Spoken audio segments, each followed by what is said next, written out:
Hi welcome back to my channel. ఈరోజు కథ mister Raavan 23వ భాగాన్ని వినేద్దాం. వాసంతికి తన కొడుకు ఈరోజు పుట్టాడని గుర్తుకొస్తుంది.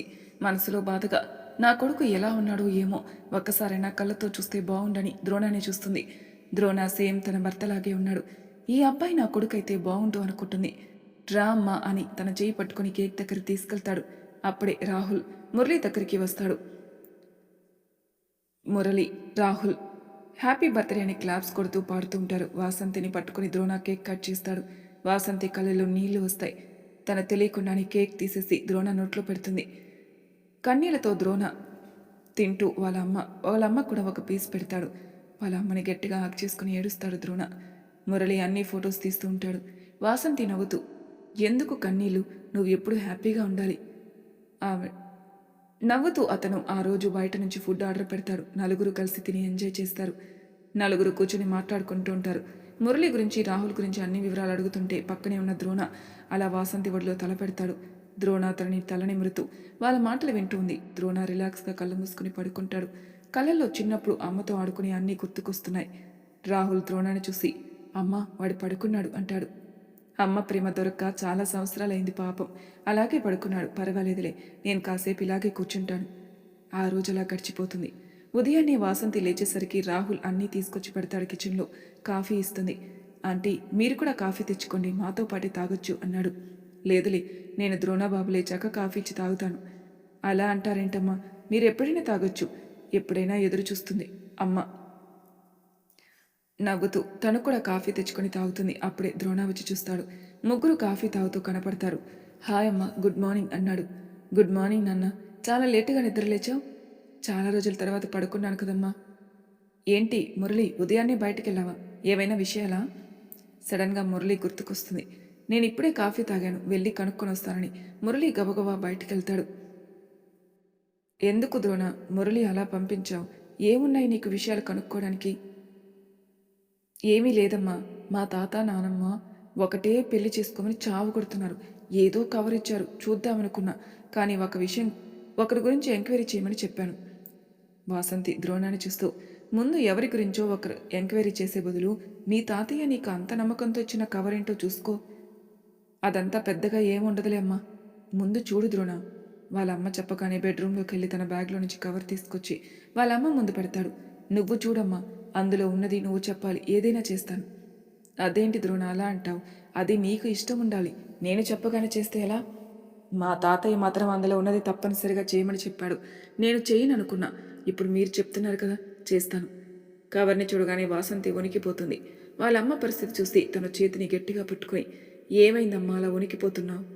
మళ్ళీ నార్మల్ అయిపోయి, ఏమీ లేదు, ఈ కవర్ ఏంటో నువ్వే చూసుకోవచ్చు కదా. లేదమ్మా, అందులో ఏముందో నువ్వు చెప్పు, నేను చేస్తాను.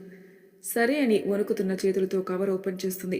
అందులో ఒక అమ్మాయి ఫోటో ఉంటుంది, తర్వాత ఒక ఫ్యామిలీ ఫోటో ఉంటుంది. అది చూసి షాక్ అవుతుంది వాసంతి. ఈ ఫోటోలో ఉంది ఎవరో నీకు తెలుసా? ఫోటోను చూస్తాడు. అమ్మ ఇది మా చిన్నత్త ఫ్యామిలీ ఫోటో అనుకుంటా. తను మాత్రం మా చిన్నత్తయ్య, నాకు ముగ్గురు మేనత్తలు. ఇది చిన్నత్తది, ఎప్పుడో బామ్మ చెప్పింది. వాసంతి ఆ ఫోటో పక్కన పెట్టి ద్రోణాన్ని రెండు చేతులతో దగ్గర తీసుకుని, ఎలా ఉన్నావు చిన్నా? గొంతులో నుంచి వచ్చిన పిలుపుకి ద్రోణ కరిగిపోయి వాళ్ళ అమ్మని చూస్తూ అమ్మా అని వాటేసుకుంటాడు. వాసంతి నార్మల్ అయి దూరం జరుగుతుంది. ద్రోణ మాత్రం అలాగే చూస్తూ ఉంటాడు. చూడు ద్రోణ, అందులో మీ తాత ఏదో చెప్పినట్టున్నాడు, ఆ పేపర్ తీసుకొని చదువు. చెప్పాను కదమ్మా, నువ్వే ఆ లెటర్ ఏంటో చదవమని. ఆ లెటర్ తీసి చదువుతుంది. అందులో ఏముందంటే, అది నా చిన్న అత్త కూతురు పిక్. ఆ అమ్మాయిని ఎక్కడున్నా తెలుసుకుని పెళ్లి చేసుకుని ఈ ఊర్లో అడుగుపెట్టు. అప్పటి వరకు నువ్వు రావద్దు. ఒకవేళ అమ్మాయిని పెళ్లి చేసుకుంటే అసలు నీకు మాకు సంబంధమే లేదు. ఇట్లు మీ తాత. ఆ లెటర్ చూసి షాక్ అయి వాళ్ళమ్మ చేతిలో నుంచి తీసుకుని మళ్ళీ ఒకసారి చదువుకుంటాడు. ముసలోడికి మైండ్ ఏమైనా దుబ్బిందా ఏంటి? ఎప్పుడో కూతురు ఇంట్లో నుంచి వెళ్ళిపోయింది. ఆ కూతురికి ఒక కూతురు ఉందట. వాళ్ళని నేను వెతికి ఆ అమ్మాయిని పెళ్లి చేసుకోవాలట. రాహుల్ నవ్వుతూ, సూపర్ ట్విస్ట్ ఇచ్చాడ్రా మీ తాత. నీకు నవ్వొస్తుందరా? ఇంట్లో నా పొజిషన్ ఏంటో తెలుసు కదా, ఇంకా వేరే ఎరగదీస్తున్నాడు మా తాత. వాసంతి అదంతా చూసి, చూడు ద్రోణ, మీ తాత చెప్పాడంటే ఆలోచించే నిర్ణయిస్తాడు. అది ఆ పనిలోనే ఉండు. నీకు మేనత్తని అవుతుంది కదా, తన కూతుర్ని పెళ్లి చేసుకుని వెళ్ళిపో. ఇది కూడా నా నిర్ణయం. అదేంటమ్మా అలా అంటావు? ఆ అమ్మాయి ఎవరో ఏంటో తెలీదు. అసలు ఆ అమ్మాయికి పెళ్లి అయిపోయి ఉండొచ్చు కదా! పోనీ లవరైనా ఉండొచ్చు కదా! ముందు నువ్వు ఆ అమ్మాయి గురించి తెలుసుకుంటేనే కదా లవర్ ఉన్నాడా, పెళ్ళయిందా తెలుసుకునేది. అసలు అక్కడ పొజిషన్ ఎలా ఉందో. సరే అమ్మా, నువ్వు ఫ్రెష్ అయి వస్తాను అని ద్రోణ వెళ్ళిపోతాడు. రాహుల్ వాసంతిని చూస్తూ, అమ్మా మిమ్మల్ని ఒకటి అడగాలి. అడుగు రాహుల్. ఏమీ లేదమ్మా, ఎప్పుడు చిన్నప్పుడు వెళ్ళిన కొడుకుని ఇంత వయసొచ్చాక ఆ తల్లి గుర్తుపట్టలేందా? ఎందుకు గుర్తుపట్టలేదు? ఖచ్చితంగా గుర్తుపడుతుంది. ఆ పోలికలేవి ఎక్కడికి పోవు. మరి మీరెందుకు గుర్తుపట్టట్లేదు? ఆమె నవ్వుతూ, నేను గుర్తుపట్టలేదని చెప్పానా? ఆ రోజు మెస్కి వచ్చి నా కళ్ళ ముందు నిలబడి కన్నీళ్లతో చూస్తూ ఉన్నప్పుడే గుర్తుపట్టాను. రాహుల్ ఆశ్చర్యపోయి, నిజమా అమ్మా? మరి వాడికి ఆ విషయం చెప్పొచ్చు కదా? వద్దు. వాడి పరిస్థితి ఏంటో, వాడు నా కోసం వెతుకుతున్నట్లు తెలిసింది. నేను కనపడ్డాను కదా. అయినా నేను మళ్ళీ ఆ ఊరికి కానీ ఆ ఇంటికి కానీ వెళ్ళను. పాత బంధాలు ఏవీ వద్దు. వాడు నా దగ్గరికి వెతుక్కుంటూ వచ్చాడు. అందుకే వాడికి ఇక్కడికి రమ్మనగానే నేను వెంటనే ఒప్పుకున్నాను. నా కొడుకుతో ఇష్టంగా ఉంటాను. ద్రోణ రెడీ అయి రాహుల్ ద్రోణ వచ్చేలోపు నేను ఏదైనా టిఫిన్ చేస్తానని వాసంతి కిచెన్లోకి వెళ్ళిపోతుంది. రాహుల్ కూడా రెడీ అవ్వడానికి వెళ్తాడు. ద్రోణ రెడీ అయ్యి కిచెన్లో నిలబడి చూస్తూ ఉంటాడు వాళ్ళ అమ్మని. వాసంతి పాయసం చేసి ద్రోణ చేతిలో పెడుతుంది. ఏంటమ్మా పాయసం చేశావు? నాకు చాలా సంతోషంగా ఉంది, అందుకే చేశాను. నువ్వు కూడా తిను. స్పూన్ తీసుకుని ఫస్ట్ పాయసాన్ని వాళ్ళ అమ్మ నోట్లో పెడతాడు. వాసంతి తింటూ, నువ్వు కూడా తిని ద్రోణ. అదేంటమ్మా, ఏది చేసినా ఇద్దరం కలిసే తిందాం. వారం రోజులే కదా నువ్వు ఉండేది. వాసంతి కొంచెం బాధగా సరే అని ఇంకో బౌల్లో పాయసం పెట్టుకుని ఇద్దరు కలిసి కూర్చుని తింటారు. రాహుల్ రెడీ అయి వస్తాడు. రాహుల్ పాయసం తినేసి ఇద్దరు బయటకెళ్తూ, అమ్మా నీకు నచ్చిన వంట చెయ్యి, నేను మధ్యాహ్నం వరకు వస్తాను, ఇద్దరం చెప్పేసి వెళ్తారు. వాసంతికి తన కొడుకి అని అర్థమైపోతుంది. చాలా సంతోషంగా పాత జ్ఞాపకాలు గుర్తు చేసుకుంటూ తన కళ్ళల్లో తన భర్త కనిపిస్తాడు. మనసంతా భారంగా కాసేపు అలాగే కూర్చుండిపోతుంది. కాసేపటికి మామూలు మనిషి తనకున్న ఆనందాన్ని తన వంట మీద చూపిస్తూ, తన ప్రేమనంతా చూపిస్తూ తనకిష్టమైన వంట చేసి తను రెడీ అయి కూర్చుంటుంది. ద్రోణ, రాహుల్ ఇద్దరు మురళి కోసం ఎదురు చూస్తూ ఉంటారు. మురళి వాళ్ళ దగ్గరికి ఆయాసపడుతూ వచ్చి, సార్ అక్కడ కామాక్షి మేడం ఇద్దరు మనుషుల్ని పెట్టింది కదా, వాళ్ళు నా వెంట పడుతున్నారు. ద్రోణ వెంటనే రాహుల్కి సైగ చేస్తాడు. ద్రోణ మాస్క్ పెట్టుకుని కారులో కూర్చుంటాడు. రాహుల్ మురళిని తీసుకుని ఆ మనుషుల దగ్గరికి వెళ్తాడు. ఆ మనుషులు మురళిని రాహుల్ని చూస్తూ వాళ్ళిద్దరికి ఎదురుగా నిలబడి, మీరేనా వాసంతి ఆ మేడంని తీసుకెళ్ళింది? అవును, ఇప్పుడేంటి? మర్యాదగా ఆ మేడంని మాతో పంపించండి. కామాక్షి మేడం ఆ అమ్మ కోసం ఎదురు చూస్తుంది. అరే మురళి, వీళ్ళ మేడం అంటరా? మళ్ళీ అమ్మ అంటూ రెండు రకాలుగా మాట్లాడుతున్నారే. వీళ్ళు కామాక్షి మేడం వాసంతి ఆంటీని కిడ్నాప్ చేసే వాళ్ళలాగా ఉన్నారు. ఆ అమ్మ మీద ప్రేమ గౌరవం ఉంటే ఆప్యాయంగా తీసుకెళ్తుంది కదా, మరి వీళ్ళేంటి కిడ్నాప్ చేసే వాళ్ళలాగా ఉన్నారు? అవును, నేను అదే అనుకుంటున్నాను రాహుల్. ఇక్కడేదో గూడుపుటాని జరుగుతుంది. మనం పోలీస్ కంప్లైంట్ ఇద్దాం. ముందుకు అడుగు వేస్తాడు మురళి. వాళ్ళిద్దరిలో ఒకరు ముఖాలు ఒకరు చూసుకొని, మీరేంటి పోలీస్ కంప్లైంట్ ఇచ్చేది? మా మేడమే ఇస్తుంది మీ మీద. మీరే ఆ మేడంని కిడ్నాప్ చేసి తీసుకెళ్లారని. అవునా? ఒకసారి మీ వెనక్కి తిరిగండ్రా అంటాడు రాహుల్. వెనక్కి తిరిగేసరికి వాళ్ళకి ఎదురుగా ఒక వ్యాన్ వచ్చి ఉంటుంది. వీళ్ళిద్దరూ వాళ్ళిద్దరిని వ్యాన్లోకి తోసేస్తారు. ఆ వ్యాన్ ఫాస్ట్గా వెళ్ళిపోతుంది. రాహుల్ మురళి చేతులు దులుపుకొని వచ్చి కారులోకి కూర్చుంటారు. ఏం చేశారా వాళ్ళని? ఇంకేం చేస్తావు? తరలిస్తాం దేశం దాటి, ఎక్కడికైనా పడేస్తారు. వాళ్ళు మేడం వీళ్ళని ఎంక్వైరీకి పెట్టిందట అని నవ్వుతూ రాహుల్ కార్ స్టార్ట్ చేస్తాడు. మురళిని చూస్తూ, నేను అడిగిన పని ఏమైంది? సార్, మీ అత్త గురించి కొంచెం ఎంక్వైరీ చేశాం, కానీ మీకు ఒక విషయం చెప్పాలి.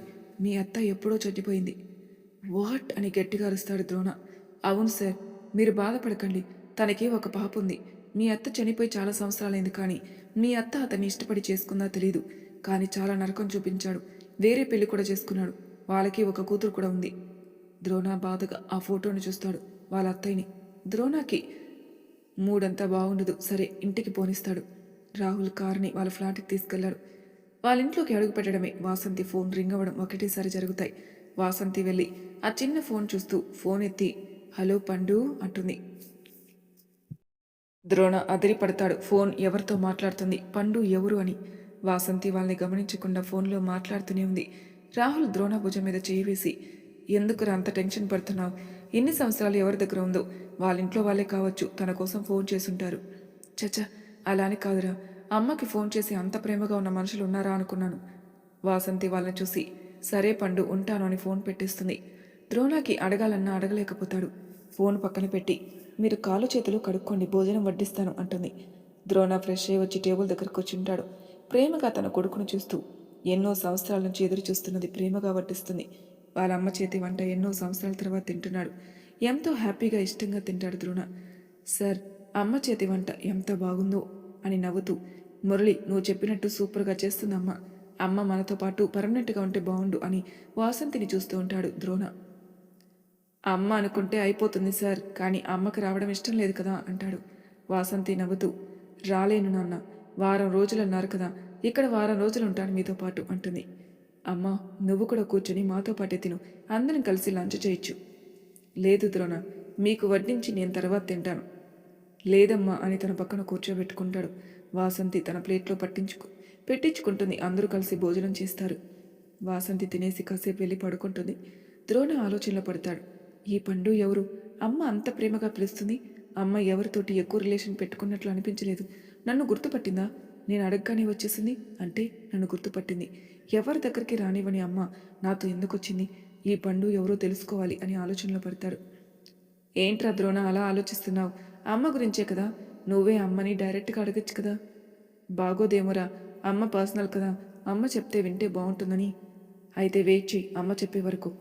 సరే అని ద్రోణ గదిలోకి వెళ్ళి పడుకుంటాడు. అలా 2-3 రోజులు ఎంతో హ్యాపీగా వాళ్ళ అమ్మతో ఎంజాయ్ చేస్తాడు. వాసంతి కూడా ద్రోణతో చాలా చాలా సంతోషంగా ఉంటుంది. ఒకరోజు సడన్గా ఎవరో వచ్చి కాలింగ్ బెల్ కొడుతూనే ఉన్నారు. ద్రోణకి కోపంగా ఇరిటేట్ అవుతూ వెళ్ళి డోర్ ఓపెన్ చేస్తాడు. ఎదురుగా మంచి అందగాడు, తెల్లగా కర్లీ హెయిర్తో చూడగాని ముద్దొచ్చే విధంగా ఉన్నాడు. 24 ఏళ్ల అబ్బాయి. అతన్ని చూసి ఐబ్రో పైకి లేపి, ఎవరు కావాలి అన్నాడు. ఆ అబ్బాయి నవ్వుతూ, పక్కకి జరుగు బ్రో, నేను లోపలికి వెళ్ళాలి. ద్రోణాన్ని నెట్టుకుని లోపలికి వెళ్తాడు. ద్రోణ ఆశ్చర్యపోయి, వీడేంటి నన్ను పక్కకి జరిపి మరీ వెళ్తున్నాడు అని వెనక నుండి కాలర్ పట్టుకుని ముందుకు జరిపి, ఏంటి సంగతి? నా ఇంట్లో నన్నే జరిపి వెళ్ళిపోతున్నావు? ఈ ఇంట్లో ఎవరున్నారని? ఏంటి బ్రో అలా అంటావు? నాతోరా అని ఎగురుకుంటూ సోఫాలో వచ్చి కూర్చుంటాడు. అప్పుడే కిచెన్లో ఉన్న వాసంతిని చూసి గట్టిగా అరుస్తూ వాసంతి అనుకుంటూ వెళ్ళి హగ్ చేసుకుని ఎత్తుకుని తిప్పుతూనే ఉంటాడు. వాసంతి భయంతో, పండు ఆపరా, కింద పడతాను, ఆపరా ప్లీజ్ అంటుంది. ద్రోణ కోపంతో, ఇక్కడ నేను ఒకడున్నాను, ఏంటి అమ్మని అలా తిప్పేస్తున్నా, అసలు నువ్వెవరు అంటాడు. ఆ అబ్బాయి ద్రోణాన్ని చూస్తూ, వాళ్ళమ్మ వాసంతిని చూస్తూ, ఎవరమ్మా ఇతను? వచ్చినప్పటి నుంచి చూస్తున్నాను, ఒక్కటే నన్ను ఇంట్లోకి రానివ్వట్లేదు, అసలు నువ్వేంటి వీళ్ళ దగ్గరకు వచ్చి ఉంటున్నావు? రాహుల్, ద్రోణ ఇద్దరు షాక్ అవుతారు. వీడెవడు వాసంతితో అమ్మ అమ్మ అంటూ మాట్లాడుతున్నాడని. వాసంతి నవ్వుతూ, ఆ అబ్బాయి మంచివాడురా, ఒక 1 వీక్ ఇక్కడే ఉండి వంట చేయమంటే చేస్తున్నాను. నువ్వేంటి ఈ ఇల్లు అడ్రస్ తెలిసింది ఎట్టా ఇంత సడన్గా వచ్చావు? గట్టిగా వాసంతి నాకు చేసుకుని ముద్దు పెడతాడు. అమ్మా, అన్ని విషయాల తర్వాత మాట్లాడుకుందాం, నాకు ఆకలిస్తుందమ్మా అని దీనంగా అంటాడు. వాసంతి అయ్యో అని అక్కడే కూర్చోబెట్టి కిచెన్లోకి వెళ్ళి ప్లేట్లో భోజనం పెట్టుకుని వచ్చి పండుకి తినిపిస్తుంది. ద్రోణ అలాగే చూస్తూ కూర్చుంటాడు. రాహుల్కి ఏం అర్థం కాదు, ద్రోణకి మాత్రమే అర్థమవుతుంది అతడు అమ్మ కొడుకని. వాసంతి అప్పటి వరకు ఏదీ పట్టించుకోదు, పండుని చూస్తూనే ఉంటుంది. అక్కడ ద్రోణ, రాహుల్ ఉన్నారని కూడా మర్చిపోతుంది. పండు తిన్నాక రిలాక్స్గా కూర్చుని అప్పుడు ద్రోణాన్ని చూసి, సారీ బ్రో, ఇది మీ ఫ్లాట్ అని తెలుసు, కానీ అమ్మ కోసం వచ్చాను. అమ్మ ఇక్కడే ఉంటుందని భువనేశ్వరి మేడం చెప్పారు, అందుకే వచ్చాను. వాసంతికి అప్పుడు తనున్న పరిస్థితి గుర్తుకొచ్చి కొంచెం భయంగా ద్రోణాన్ని చూస్తుంది. ద్రోణ వాళ్ళ అమ్మ కళ్ళలోకి చూస్తూ ఉంటాడు. కళ్ళలో భయం ఉంది, ప్రేమ కనపడుతుంది. వాసంతికి ఎలా చెప్పాలో తెలియట్లేదు, ఎలా రిసీవ్ చేసుకుంటాడో అర్థం కాదు. ద్రోణ పండుని చూస్తూ, ఎవరు నువ్వు అని అడుగుతాడు. ఏంటి బ్రో, అప్పటి నుంచి చూస్తున్నాను, నేను ఇంకా ఎవరై ఉంటాను, అర్థం కాలేదా? తను మా అమ్మ, అందుకే మా అమ్మ ఎక్కడుందో వెతుక్కుంటూ వచ్చాను. ఇది మీ ఇల్లే కావచ్చు, కానీ మా అమ్మ ఎక్కడుంటే నా ఇల్లు అదే అవుతుంది అని తెలివిగా సమాధానం చెప్తాడు. ద్రోణ వాసంతి వైపే చూస్తాడు. తల వంచుకొని నిలబడుతుంది. అమ్మా, ఇక్కడ ఉన్న టైం అయిపోయిందా? ఇంక నడు, మనం వెళ్దాం అన్నాడు. లేదు పండు, ఇంకొక 4-5 రోజులు ఉండి వస్తాను. అమ్మా, నాకు హాలిడేస్ ఉన్నాయి, అందుకే వచ్చాను. వాసంతి ద్రోణ దగ్గరకు వచ్చి కూర్చుని, చూడు ద్రోణ, తప్పుగా అనుకోకు, ఆ అబ్బాయి ఎవరో కాదు, నా కొడుకే, నేను పండు అని పిలుచుకుంటాను. ద్రోణ, రాహుల్ ఇద్దరు షాక్ అవుతారు. రాహుల్ వెంటనే, మీకు ఎవరూ లేరన్నారు కదమ్మా, కొడుకు ఎలా? సారీ బాబు, నాకు కుటుంబం ఉంది, కానీ ఏ వివరాలు అడగద్దు. నేను ఇంట్లో నుంచి బయటకు వచ్చేటప్పుడు కడుపుతో ఉన్నాను, ఆ విషయం ఎవరికీ తెలియదు. నేను ఊరు దాటి సిటీకి వచ్చాక మధ్యలో శ్రోతవి పడిపోతే ఒక అమ్మ నన్ను ఇంటికి తీసుకుపోయి వాళ్ళ ఇంట్లోనే నాకు పురుడు పోసింది. అలా ఇంట్లో పని చేసుకుంటూ నా కొడుకుని చదివించుకుంటూ వచ్చాను. నా కొడుకుని గవర్నమెంట్ హాస్టల్లో ఉండి చదివించాను. చాలా బాగా చదువుతాడు తెలుసా, అందుకే అన్నీ ఫ్రీగా చదివాడు. బీటెక్ కంప్లీట్ అయింది. నేను ఇలా మెస్లో పనిచేస్తూ నా కొడుకుని చదివించాను. ఇప్పుడు చదువు అయిపోయింది, నాతోటే ఉంటానని గొడవ. ఈ 1 సంవత్సరం ఆగరా అని చెప్పాను, ఇంకా అస్సలు ఆగడు, అందుకే మీతో రానున్నాను. వారం రోజులుంటే ఒప్పుకున్నాను అని చెప్తుంది నిజాయితీగా. ద్రోణ ఆనంద బాష్పాలు కళ్ళ వెంట నీళ్లు పెట్టుకుంటాడు. తను ఎలా రిసీవ్ చేసుకోవాలో తెలియట్లేదు. తనకొక తమ్ముడున్నాడని బయటికి చెప్పుకోలేక తనలోని తాను ఆనందపడిపోతూ, అమ్మా నేను ఇప్పుడే వస్తానని గదిలోకి వెళ్తాడు. రాహుల్ వాసంతి దగ్గరకు వచ్చి, అమ్మా వాడికి తమ్ముడున్నాడు, వాడి సంతోషం చూసావా, చెప్పుకోలేక గదిలోకి వెళ్ళాడు. ఎందుకమ్మా ఇవన్నీ దాచారు? పండుకి ఎంత మంచి కుటుంబం ఉందమ్మా, అన్నిటినీ దూరం చేశారు. నా చేతుల్లో లేదు బాబు, నా విధిరాత అలా ఉంది. ఆ ఇంటి నీడ కూడా నా పండు మీద పడనివ్వను. పండు కష్టపడి చదువుకున్నాడు, మంచి పొజిషన్లోకి వస్తాడు. కానీ పండుకి తండ్రి అవసరం లేదా? నానమ్మ తాతయ్య అవసరం లేదా? అమ్మ ఇప్పటికైనా పండుకి నిజం చెప్పండి, ద్రోణాన్ని కొడుకుగా ఒప్పుకోండి. ఇప్పుడు కాదు బాబు, కొంచెం టైం పడుతుంది. ముందు పండు ఎలా రిసీవ్ చేసుకుంటాడో అర్థం కావట్లేదు. ద్రోణ గదిలోకి వెళ్ళి బెడ్ మీద కూర్చొని వెక్కి వెక్కి ఏడుస్తూ, ఎందుకమ్మా ఎంత పని చేశావు? తమ్ముణ్ణి కడుపులో మోస్తూ ఇంట్లో నుంచి బయటికి వెళ్ళావు, ఎవరికి చెప్పకుండా. ఇలా చేశావేంటమ్మా? ఇళ్లలో పని చేసుకుని బ్రతికి తమ్ముణ్ణి ఒక అనాథలాగా గవర్నమెంట్ హాస్టల్లో వేసి చదివించావు. ఎంత నరకం పడి ఉంటాడమ్మా పాపం వాడు. నీ ప్రేమకి నాన్న ప్రేమకి నోచుకోలేదు. ఇదంతటి కారణం ఆ సింహాచలం మన కుటుంబాన్ని విడదీశాడు. పిడికిలి బిగించి అక్కడున్న గోడకి కొట్టుకుంటాడు. పండు వాళ్ళ అమ్మ దగ్గరకు వచ్చి, అమ్మా చెప్పాను కదా నా స్టడీస్ అయిపోయాయి, ఇక వెంటనే ఒక ఇల్లు తీసుకుంటాను, ఒక జాబ్ చూస్తాను, అప్పుడు మన ఇద్దరం హాయిగా ఉండొచ్చు అని నవ్వుతూ గలగలా మాట్లాడిస్తున్నాడు. చాలాసేపటి తర్వాత ద్రోణ గదిలో నుంచి బయటకు వస్తాడు. పండుని అలాగే చూస్తున్నాడు. అంతా అమ్మ పోలికలే అనుకుంటాడు. వీడి ఎంత అదృష్టవంతుడు, అమ్మతోటే ఉన్నాడు అనుకుంటూ పండుని చూస్తూ, ఇప్పుడు ఏం చేయాలనుకుంటున్నావు అన్నాడు. ఏం చేస్తాం బ్రో, చదువైతే ఆడుతూ పాటు కంప్లీట్ చేశాను, కానీ మా అమ్మని ఇంతకంటే ఎక్కువ కష్టపెట్టడం నాకు ఇష్టం లేదు. అందుకే నేను ఏదైనా జాబ్ చేసి మా అమ్మని చాలా బాగా చూసుకోవాలని నా కోరిక. అయితే నువ్వు జాబ్ చేసే పనిలో ఉండు, మీ అమ్మని నేను మా అమ్మలాగా చూసుకుంటాను. నోనో, అలా ఒప్పుకోను. మా అమ్మ నాతోనే ఉండాలి, నా కళ్ళ ముందే ఉండాలి. నేను చిన్న జాబ్ చేసిన మీరు ఒక 4 days అన్నారు కాబట్టి 4 days తర్వాత నేను మా అమ్మ కలిసే ఉంటా. మా మధ్యలో ఎవరూ రాకూడదు అంటాడు పండు. అప్పుడే మురళి వచ్చి, సార్ మీతో మాట్లాడాలి అంటాడు. ఓకే మురళి, నీకు ఆ విషయం చెప్పాలి. ఇతను పండు వాసంతి అమ్మగారి కొడుకు. నువ్వు ఏదైనా జాబ్ చూడు, ఇదే ఫ్లాట్లో ఉంటాడు. పండు ఆశ్చర్యపోయి, మీరు అంత తొందరగా నాకు జాబ్ ఇప్పించారు, ఇంతకీ మీరెవరు? నేనెవరో తర్వాత తెలుసుకుందేలే కానీ ముందు ఈ మురళి చెప్పిన పని చెయ్యి. మీ అమ్మతో పాటు ఇక్కడే ఉండు, నేను ఇప్పుడే వస్తాను అని ద్రోణ మురళిని తీసుకుని బయటికి వెళ్తాడు. మురళి బయటకు వచ్చాక తన చిన్న మేనత్త వివరాలన్నీ చెప్తాడు. ద్రోణ అప్పుడే నిర్ణయించుకుని అప్పుడు ఆఫీస్లోకి అడుగు పెడతాడు. ఆఫీస్ ఎవరిది? దర్శిని వాళ్ళ నాన్నది. డైరెక్ట్గా అతని దగ్గరికి వెళ్ళి దర్శిని ఫోటో చూపిస్తూ, తిన నాకు బాగా నచ్చింది, మీరొక పైసా ఇవ్వక్కర్లేదు, నేను పెళ్లి చేసుకుంటానని తన డీటెయిల్స్ చెప్తాడు. అతను షాక్ అయి, నువ్వు చూస్తే చదువుకోలేనట్టున్నావు, నీతో ఎలా చేస్తాను? ద్రోణ నవ్వుతూ, నీకు చదువుతో ఏం పని? మీ అమ్మాయిని బాగా చూసుకోవాలి, అయినా కట్నం ఏమీ తీసుకోను, మీకు ఇబ్బంది లేకుండా ఫ్రీగానే నేను పెళ్లి చేసుకుని తీసుకెళ్ళిపోతాను అంటాడు. మరి తర్వాయి భాగంలో ఏం జరుగుతుందో నెక్స్ట్ ఎపిసోడ్లో తెలుసుకుందాం. అంతవరకు నా ఛానల్ సబ్స్క్రైబ్ చేయని వాళ్ళు ప్లీజ్ సబ్స్క్రైబ్ చేసుకోండి, లైక్ చేసి షేర్ చేయండి, మీ అభిప్రాయాలు నాకు కామెంట్ రూపంలో తెలియజేయండి. Thank you for listening.